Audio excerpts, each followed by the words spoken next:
And I remember in season one, I just learned to like let go of any flack about liking girls when there was some article where like Nas, the rapper, was like, "Yeah, I fucks with them girls. I love that shit."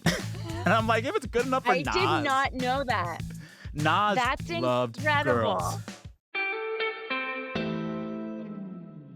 I had the most perfect evening last night, thanks to you. I made some pasta, and the guy I'm seeing was over to hang out. We're eating, and we rewatched the Crackcident episode. And it was just the most lovely date night. I forgot how beautiful the physical comedy was in that episode.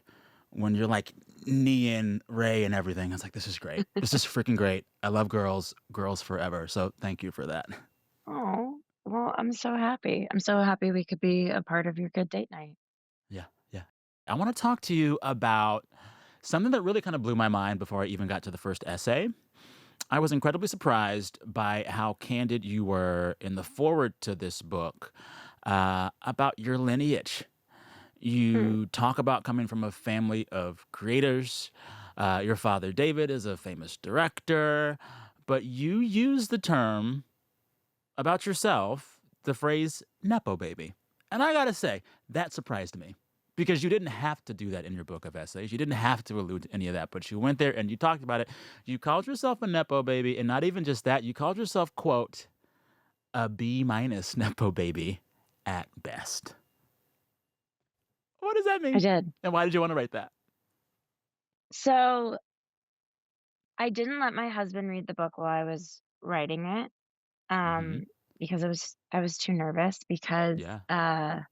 he is very honest and for better or worse refuses to ever lie to me, which means That's a when good he man. Keep him. compliments something, he can stay. Yeah, he can stay. Um, I mean, when he tells me something's good, it's like the best thing that's ever Yeah. happened because I know he Yeah. really means it.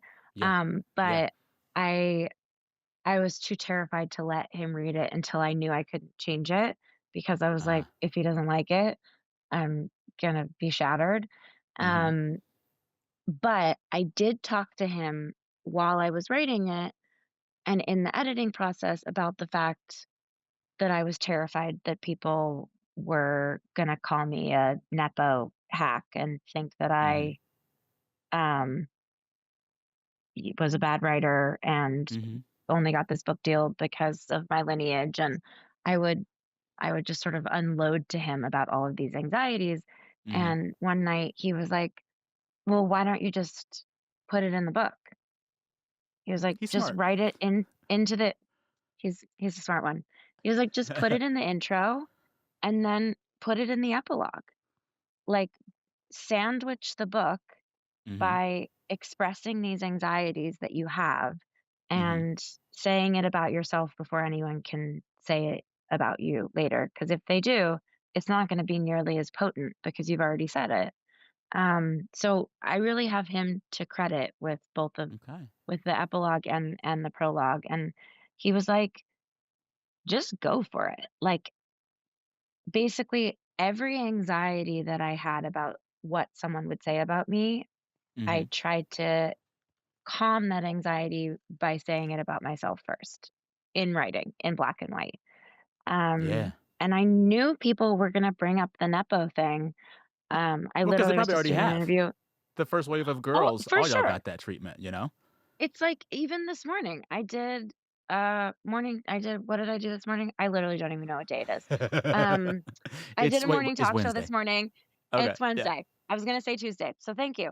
Um, I did a morning talk show, and they were going over the questions before we went out, and they were like, "Can we ask about your dad?" And I was like, "I'd rather you didn't. It's literally 2.5 minutes. Can we maybe just talk about me instead? Because I wrote the book."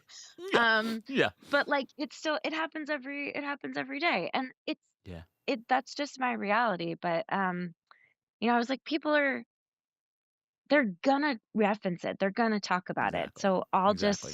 I'll just Beat 'em say to it the punch. first. There you go. Beat 'em to the punch. Yeah. All that to say, your husband offered some good advice. Does he wanna be a book editor? Could be a path. He would be Could a be a path. great he would be a great book editor. Yeah, He is a great editor. He's yeah, yeah. wonderful. I love it.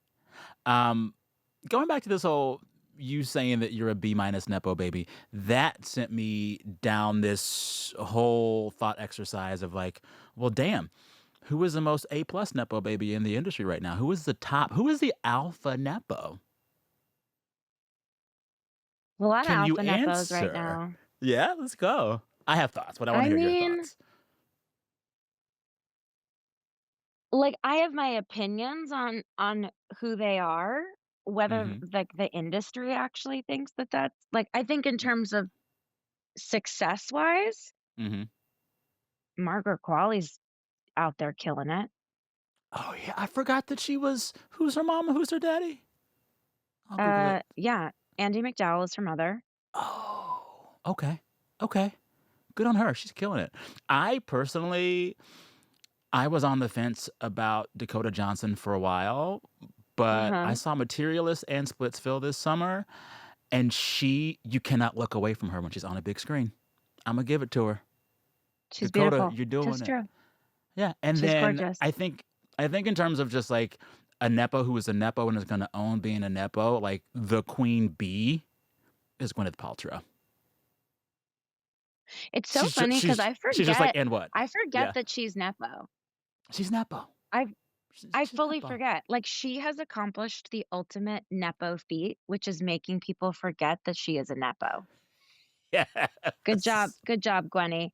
Good job, I Gwenny. just yeah, I just worked with Billie Lourd, who I'm now obsessed with, and we both were like, "I want her to write a book next." We both were like, "Whoa, we've lived very similar lives. This is crazy." And we broke down about Nepo babyism, about 3rd gen Nepo babyism.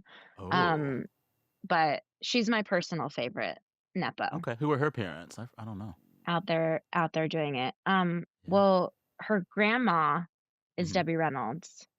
Her Oh, mom is Carrie Fisher, oh, and her wonderful. dad is Brian Lord, who is the head of the Death Star that is CAA. And she is exceptionally talented. I love that. I love that. She's A a baddie. nepo that is rising in the rankings for me, Willow Smith, because her last album was actually incredible. She's one of those ones where it's like she's putting in the work to actually become She's her own artist. she's putting in the wo that's the thing. Yeah. That's the thing that Yeah. I think is a big misconception. I was just talking about this as well, about us, we nepo babies, is that we don't have to be good. We Hmm. don't have to put in the work, and that Hmm. it's just handed to us, which it isn't for the most part.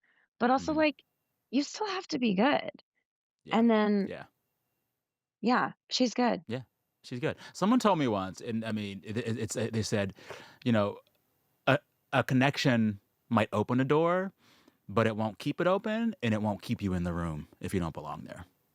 You know? Sure, totally. And I think that I do wonder though. I was thinking about you writing about nepo babies in the intro, your family heritage in the intro, and I was like, when I was a kid, nepo baby wasn't a term. Like I knew intrinsically that No, some stars were progeny of other stars, but I didn't think about it. What is it about our current moment that the culture is so obsessed with the nepo of it all? I don't know what it is, but we're obsessed with it. it's funny because Billy and I were actually talking a lot about that, like, when we were coming up in the industry, it wasn't a thing and it wasn't cool. Like, it was a mark against us. Mhm. It was Mhm. more a hindrance that it was a help, and now it's, like, Mhm. cool to be a nepo. We're like, "Where was that? Where was that when we were trying to break into this industry?" But I Yeah. think so much of it is, like, it's, like, the parasocial nature of Mhm. our world nowadays. Mhm. Like, we just keep becoming more and more and more in not in reality, but seemingly in each other's business. Like, Oh, yeah. the way We that broadcast our everything. lives we broadcast everything, whether it's true or not, that's Mhm. another story. But, like, things that used to not be known about people are now Mhm. just entirely public knowledge, and so I think Mhm. people are just they just wanna know everything about everyone. Yes. And so I think a And of lot of the course, family time, heritage gets tied up in that because why wouldn't you it get know tied up in that? but I think people would change their names, change their last Mm, names, yeah. and, like, you just wouldn't know, like, because Yeah. maybe that wasn't Oh, yeah. because the internet wasn't a thing. When I was younger, I loved Girlfriends, the UPN sitcom starring Tracy Ellis Ross. I don't think I knew until I was like 30 who her mother was, Diana Ross, Yeah, you know? And now, in the way because in which like, why Star, would you? why would I know?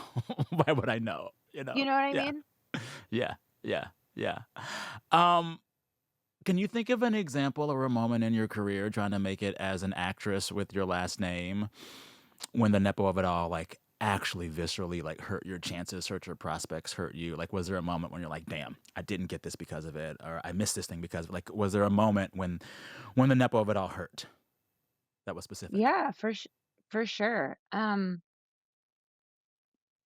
I had this audition once, that I remember I was going into the room, and it was an audition for the director of this movie, and the casting director was like, it's we used to I don't know if people still do this because like, I haven't been in a physical audition room in so long, but you used to bring in your headshot that had your resume on the back.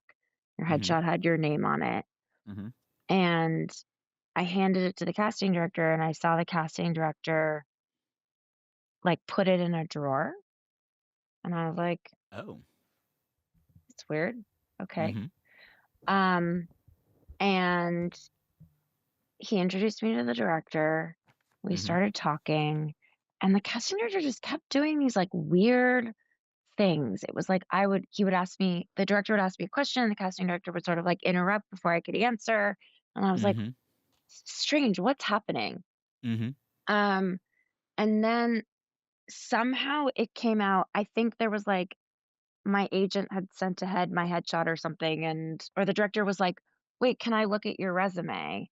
Mhm. And the casting director had to go get it, and he saw my last name, and he was, like, a diehard fan of my dad's. Like Oh. obsessed with my father, to a Yeah, point that it was, like, yeah. uncomfortable, Mhm. and my audition turned into an interrogation is the wrong word, but basically, like, an interview about my dad, Yeah, um, that's not good for and anybody. I didn't even get to audition. Wait, what?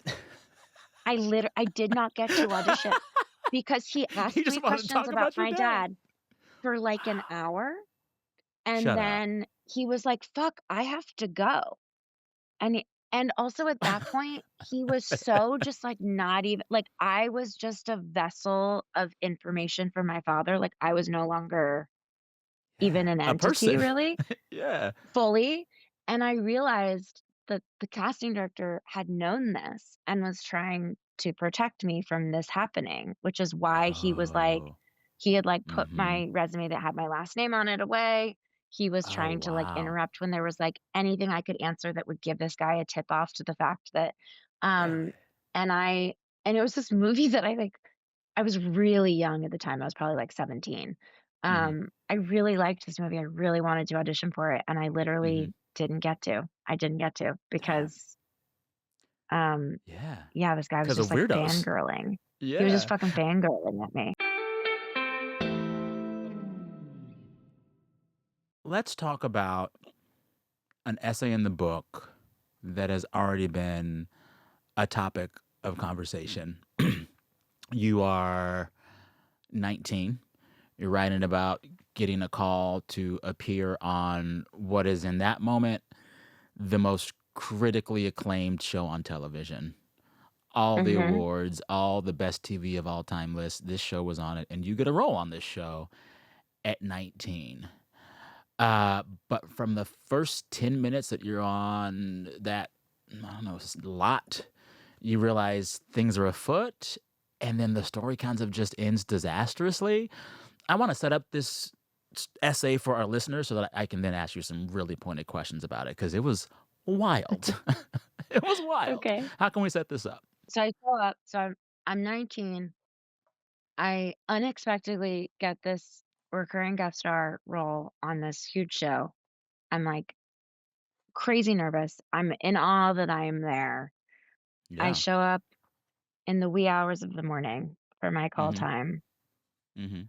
um, with hair that's like below my boobs. It's probably like bottom of rib cage at this point. Very Oh, long wow. hair Okay. that I Yeah. that I'd always had. My hair Yeah. had always been this my hair had been this long for many, many years and during the entire audition Must process. be nice just growing a head full of hair and having it. We don't have many things over here. Hair we got. Um, we got that. We got that going for us. Um, so there had been many auditions for this Mhm. job. I had had Mhm. probably 4 rounds of auditions or something for Mhm. this job. Like, I had a couple of callbacks, I had to do it was a process. So Yeah. they knew what I looked like. But Yeah. I show up in the trailer, and the assistant to the showrunner comes into the trailer and starts talking to the hairdresser as if I'm not there. Starts First taking sign. photos of me. First Oof. sign, good things are not on the horizon.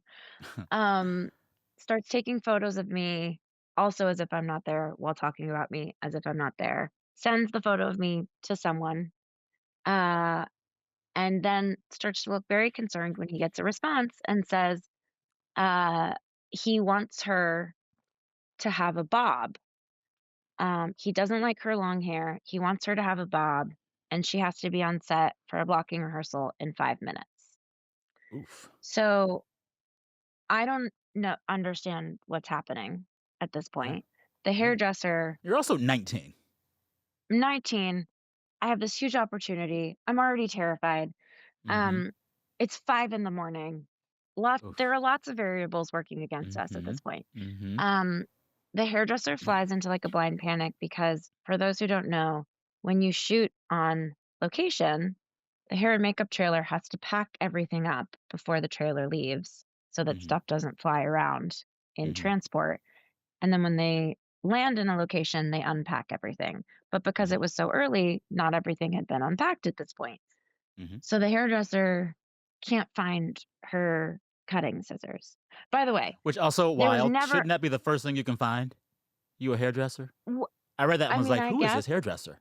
But go ahead. but also, like, no one in this scenario has been like, "Hey, we're gonna cut your hair By like a foot or 2. by, the length of a small dachshund. Are you cool with that?" Um, there's just been, like, no communication with me whatsoever. You're Me just and there I'm and they're just sort of talking around you. I'm just there. I'm, like, kind of in a trance. Um, this woman is running around in circles, like, ripping things out of boxes, trying to find her cutting shears. Uh-huh. Finally, she's like, "I can't find them, so I have to cut them with this," and she holds up a straight razor, like the kind that you would put in, like, a ye old timey, um, Shaving a shaving what's that haircut. called? Yeah. Razor. A Razor, razor. like that, yeah. Razor. Like a Literally razor just a for a razor. face. It's a razor for a Like a face, razor for a yeah. face. And she puts my hair into a ponytail, and she grabs it with one hand, and she just starts, like, full on Sweeney Todding my hair off of my head. No. And this all happens in the span of, like, 10 minutes. Like, there isn't And this even is your really a first moment to experience on the whole, like, lot. correct. And it's Wow. 5 in the morning, and I'm not a morning person. Yeah. Um, Yeah. yeah, so that's how it started. That's how it started. Then, essay goes on. You're a trooper because 'cause Yeah. you're like, "You know what? I'm here, I'm gonna do it," and you try to make the best of it. I was very proud of you for that. I was Mhm. like, "She's working. She's gonna work. She's a Thank you. professional." But then you get to this scene in which your character has to, like, remove some files from, like, a file folder or something, Yeah. and not the director, but the showrunner drags out the pulling out of the papers from the file folder for, like, what, half an hour? What happened there? You can describe it best because it just sounds bonkers. he showed up on set, which he would want to do sometimes. He wasn't around always, but he showed up on set, um, during a blocking rehearsal for this scene, this very short kind of expositional scene. Mhm. And while we were rehearsing, he called cut just as I was pulling these papers out of the envelope. Which one? He's not the And director. Director calls cut. not the director calls cut. This poor director, just like, in addition to verbally abusing me in front of the whole crew, he also just like basically like emotionally castrated this man. Oof. Um, by just like totally usurping his power. Yeah. Yeah. Um, but yeah, then he proceeded to scream at me for the next 30, 45 minutes about how I was taking the papers out of the envelope wrong.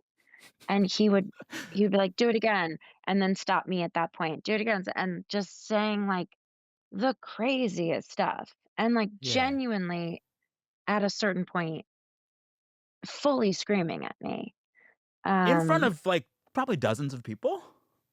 no, way more than dozens because at this Wow. point, um, maybe we were doing a marking rehearsal, so at this point, it's like the whole crew is there to watch. Wow. So you have Wow. every department, all the heads of Yeah. department, Yeah. everyone's there watching, and they're all just standing there. It was like we were in the Colosseum or something, and everybody was just like, you know, watching someone Yeah. get eaten by a lion. Yeah. Yeah.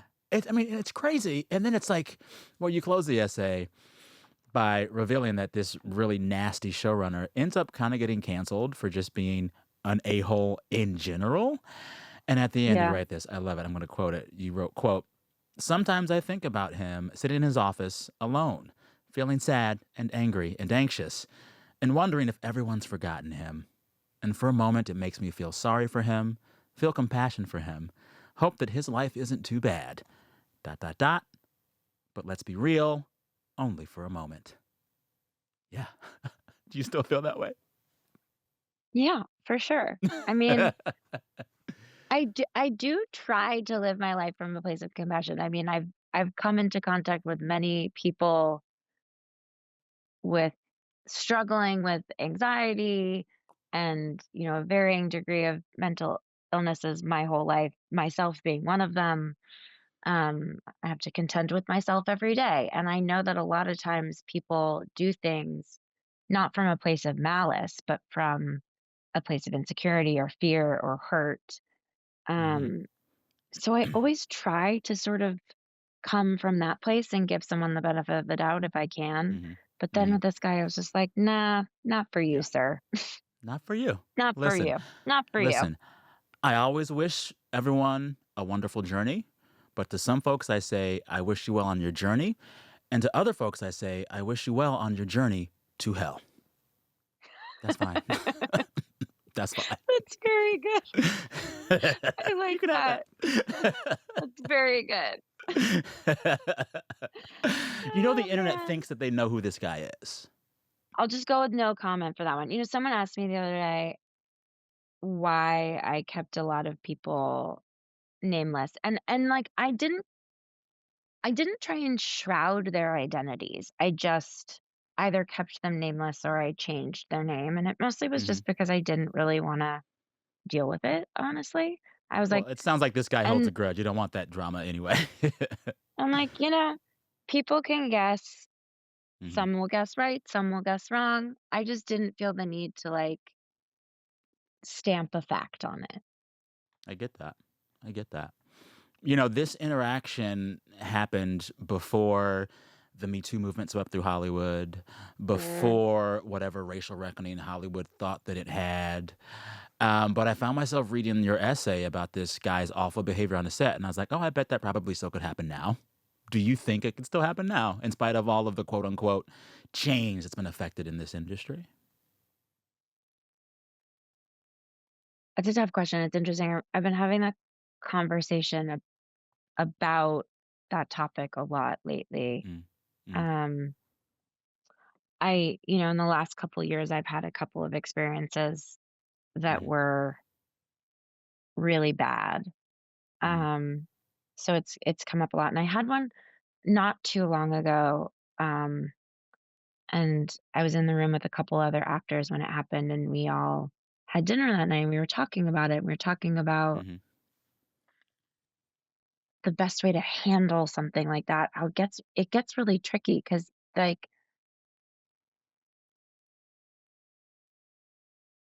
it's a very nuanced thing. Sometimes stepping to a bully is not actually the best way to diffuse a situation, and sometimes you just Exactly. wanna get out of Get it out of as there. quickly as possible.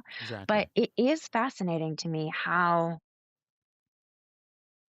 the entertainment industry is one where bad behavior goes unchecked in a way that it doesn't in any other industry. You know, you think Oh, yeah. about someone behaving the way this person did in a law office, in They're a gone. cafe.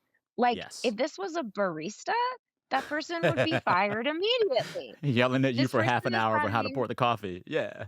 like, this person is running a multi-million dollar Mhm. show, Business. and Yeah. yet he business with thousands of employees, and Mhm. they can behave that way with no repercussions. Yeah. It's really it's really quite crazy, and Yeah. I think it's sort of like Hollywood's best kept secret is Oh, that yeah. success just makes people turn a blind eye. Oh, yeah. Um, Totally. and I don't know. I don't know. I think in some ways these big movements have brought some of this behavior to the fore and shone a light on it, but um, I mean, is there still bad behavior in Hollywood? Yeah. Absolutely. Yeah. Yeah. I think the only thing that really changed post Me Too, post racial reckoning, now you can't yell that loud anymore on set. Hmm. You can't yell, but you can still be a bully. You can still be mean. You can still be awful. There's probably still folks that yell, but I think it's less kosher. But I think the central problem in fixing bad behavior in Hollywood is that American culture, Western culture, we think that people who are creative, quote unquote, geniuses are allowed Mm. to be a-holes. And it's been that way forever. We're like, "Oh, you're so Yeah. talented. Of course you're a diva. You're so talented. Oh, you're so talented. Of course you're mercurial. You're so talented." And we associate creative genius with being a turd or being allowed to be a turd because this gift you give us is so worthwhile. I do think that that's accurate. Uh, I I also think there's a weird Emperor's New Clothes thing that happens too, where Mhm. someone has a large piece of success, Mhm. and it's like they're handed this special card Mm. that says that now they can behave however they want, and Mhm. everybody just stops questioning their behavior or their actions or their decisions. I mean, I've had the experience of being on a lot of sophomore sets with directors who have had a massive hit Mhm. where they're making truly bad, creative, Mhm. financial, Mhm. human decisions, Mhm. and nobody is questioning them. Yep. Um, Yep. and it's like just because they had this one great thing, everybody's kind of like, well, they can do no wrong. They can do no wrong. 0 flaws. Oh, yeah. And I think that's sort of what creates the cycle of bad behavior being acceptable. It's Mhm. almost like a toddler whose parents are like, "We're gonna let you decide when bedtime is now. Uh-huh. Um, Yeah. we're gonna let Mhm. you decide what's on the grocery list. We're gonna let you Yeah. know." And so, like, what's a toddler gonna do with all that freedom? Be a They're gonna toddler and throw some hissy they're fits gonna and, be like, a toddler. toss Legos They're at gonna you. go Yeah. crazy. It's like I Yeah. met someone once at a party, this was so many years ago, who let their kid they were like, "We didn't give our son a middle name. We decided when he was 2, we were gonna let him pick his own middle name, and no matter what he picked, we'd, like, have it legally changed, and I was like, "Great, what did he go with?" And they were like, Uh-huh. "Helicopter."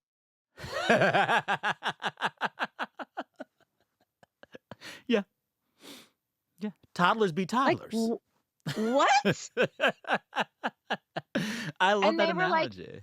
they were Yeah. like, "Isn't that great?" And I was like, It's "No." not great. It's not Also, great. you know who's not gonna like the middle name Helicopter when he's 25? Your son. He's gonna hate that. He's gonna be like, Yeah, "What were yeah. you thinking?" Oh, yeah. Oh, Um, yeah.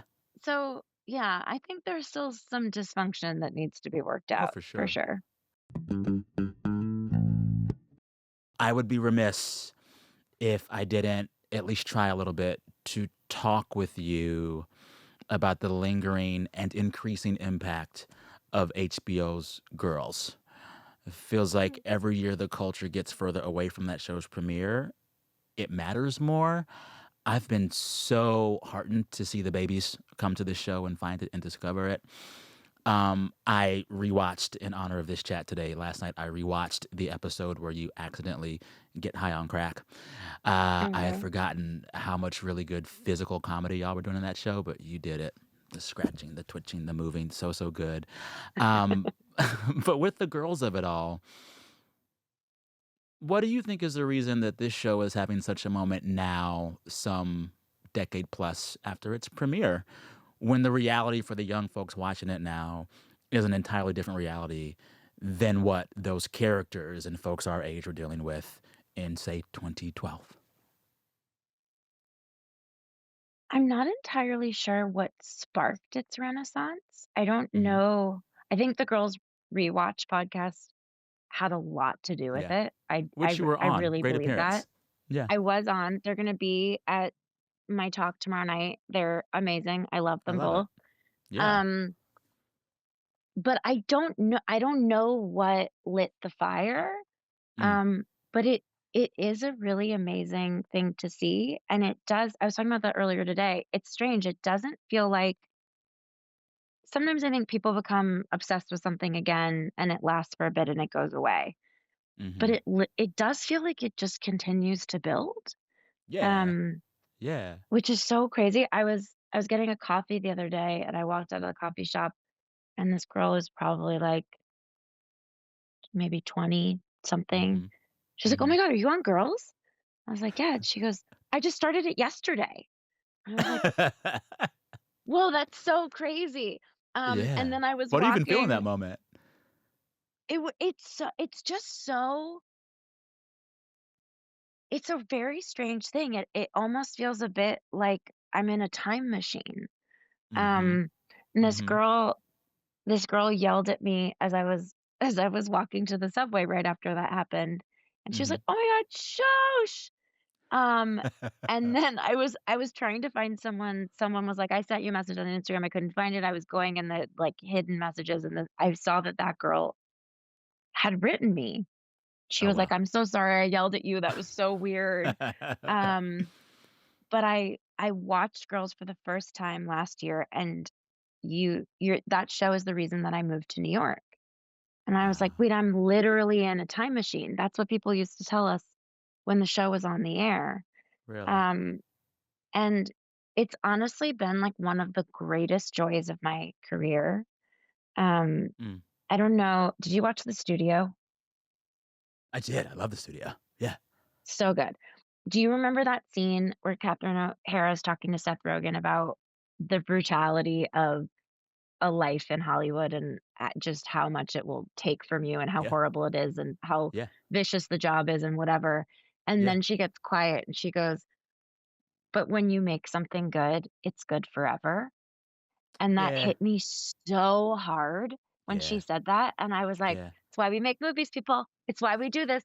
And seeing girls have this second life, have this continuing effect on a younger Mhm. generation, to Mhm. me is exactly that. I'm like, "That's why I do this." The Yeah. fact that this show speaks to this younger group of humans who is living in a very different world than the world Mhm. that we were living in when this show first came out, when we were making it. that Mhm. they feel seen by it, that they feel connected to it. I'm like, what more could we ask for as Yeah. creatives? Like, that's Oh, the yeah. greatest gift Oh, ever. yeah. Oh, yeah. So I love it. Makes me very happy. I love it too. I interviewed your former girls' colleague, Allison Williams, and we talked at length about Mhm. how the way that that show was covered in its first run was, like, insane. And so what I'm glad to see in this girls' renaissance is that people are just kind of respecting the art and saying, "Damn, good show." Whereas Mm, in the early seasons of the show when it first aired, you remember every Monday morning, there'd be 12 or 15 recaps and hits and takedowns of the show and y'all, and the entire culture confused y'all's characters yeah. with y'all as real people. I never liked that, and I think now we're finally at a far enough distance and remove to just see this thing as art. It was art. And, like, all this Thank you. projection of meaning on the relation of the actors to their roles, like, they're actors. Leave that out of it. Watch the show, and I think what I like and when I think about the young folks watching this show, they just like the show. They watch the show, you know? Yeah. There's no need to make everything so meta. We made girls and the girls' discourse back in the day so meta, and now it's like, watch the show. It's a good sitcom with nice beats and great writing. Watch the show. So I like that.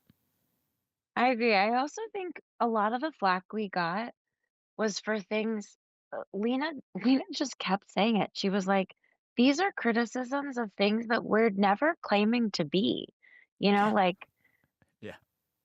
we made a very specific show about very specific people having a very specific experience, like, Mhm. and I think a lot of the criticism was like, "But it's not this, and it's not that, and it's not this other thing," and we were like, "But We know yeah, that. we know. Yeah. We weren't trying to be those things. Yeah. Yeah. It would be a different show if we were. That's not the show we're Exactly. making." Yeah. But, It'd be a worse show if Judd you tried to said be everything to everybody. it it just wouldn't be what it was, but, Yeah. Judd said something before our first season aired that Judd Apatow. always stuck with me. Yeah, yeah. He said, "A lot of people are gonna hate this show. A lot of people are gonna like this show, but a lot of people are gonna hate this show, but at least they're gonna talk about it, and that's what matters." And I was like, "Okay, Judd's a smart man. Yeah. I you know knew. what, Judd? Yeah. He's onto something. You might be I onto some Yeah. you might just make it in this business, kid." I remember there was so much like, "Well, all these girls are white and all these girls are privileged." And I was like, "Yeah." And I was like, "I Yeah. still like this effing show, and a lot of my friends of all backgrounds like this show." And I remember in season 1, I just learned to, like, let go of any flack about liking girls when there was some article where, like, Nas, the rapper, was like, "Yeah, I fucks with them girls. I love that shit." And I'm like, "If it's good enough for I did Nas." not know that. Nas That's loved girls. incredible. I'm gonna find it and have my people send it to your people. I remember I will early take it. on, I Nas love rode that. for HBO's Girls, and I was like, if it's good enough for Nas, god damn it, it's good enough for me.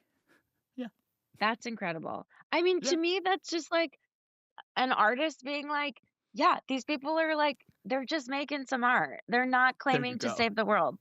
They're There just you making go. some other art. They're I'm over making here some making art. some other art too." It's like Yes. someone being like, "Nas could not open for Taylor Swift." It's like, "Well, okay."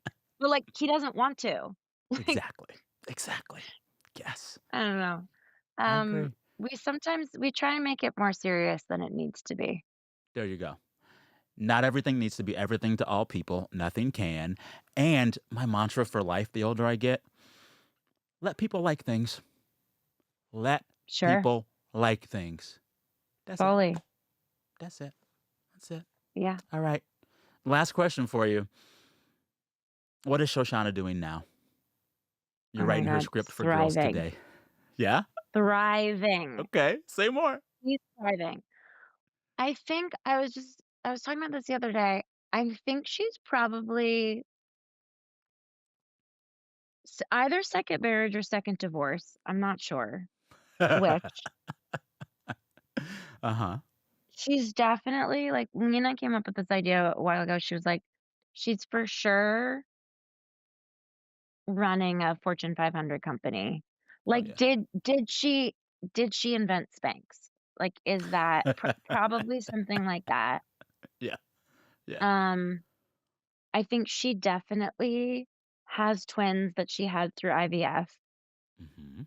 and maybe her second divorce was because she had an affair with her IVF doctor. Ooh, okay. Maybe.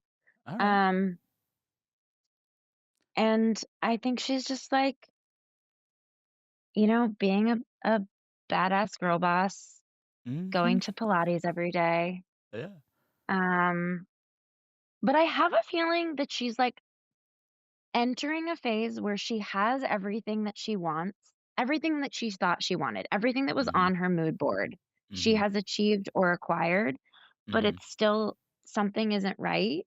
And so I Mhm. think she's about to like have her under the Tuscan sun moment, maybe. We love it. I want her Yeah. next plot point to be queerness. I was just gonna say, I Yeah. don't know if has happened or is about Mhm. to happen, but Mhm. I think that she's about to have a lesbian tryst. Let's do it. S I just feel it. I feel it for Yes. her. Yes. Judd, we need Maybe the she's Shoshanna gonna spinoff. yeah, she's gonna guest star on The Hunting Wives. Which I remember, who were That's you that's telling? You like that show. that's You were telling mashup. Hunter Harris and Peyton Dix. I think you watched that, right? My husband's on that show. That's what it is. I'm sorry. Yes, I've been listening to a lot of you and other people. Wait, which It's character okay. is he? I watched all of He's it. Which one is Graham, he? the asshole husband. Oh, okay. Yeah. Loved Hunting Wives. I promise, last question. I think a lot about what girls were trying to teach us or say about friendship. And what always stuck with me about the story of girls and what it means about how we should think about friendship is that sometimes it's okay to leave them. Mm. Shoshanna, and this is no spoiler, she makes some choices towards the end of the show that kind of removes her from that friend group. And, the entire series, you realize that all of these friendships are an equal match and mix of love and hate, which is how deep friendship Mm. works. But what I loved about Shosh is that when it was time for her to move on, she did. And for me, that was the big lesson about friendship from HBO's Girls. Like, sometimes they end, sometimes they need to.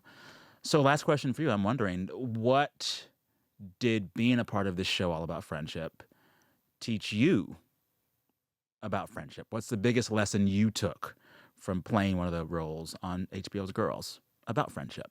I think it's not dissimilar to sort of what I learned about relationships in general is like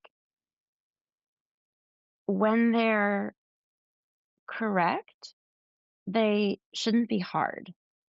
And I Mm, think that that doesn't mean that they are without challenge. mm-hmm, It's not like every marriage is perfect, every friendship is perfect. You'll never fight, you'll never get upset with someone. Like mm-hmm, I think that um tumult is important to growth, mm-hmm. but I don't think that they're supposed to be hard.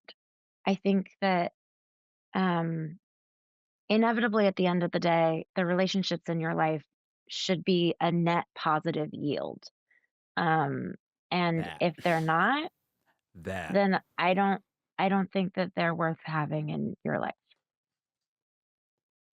Zosha has spoken. You want more nuggets of wisdom? Get her book. It is called Does This Make Me Funny? Thank you. I really enjoyed this Thank chat. you. Yeah, I did too. I Thank you admire so your mind. much. Yeah. Come back next Thank book, you. next show, next whatever. Yeah. Okay, sounds good. Bye.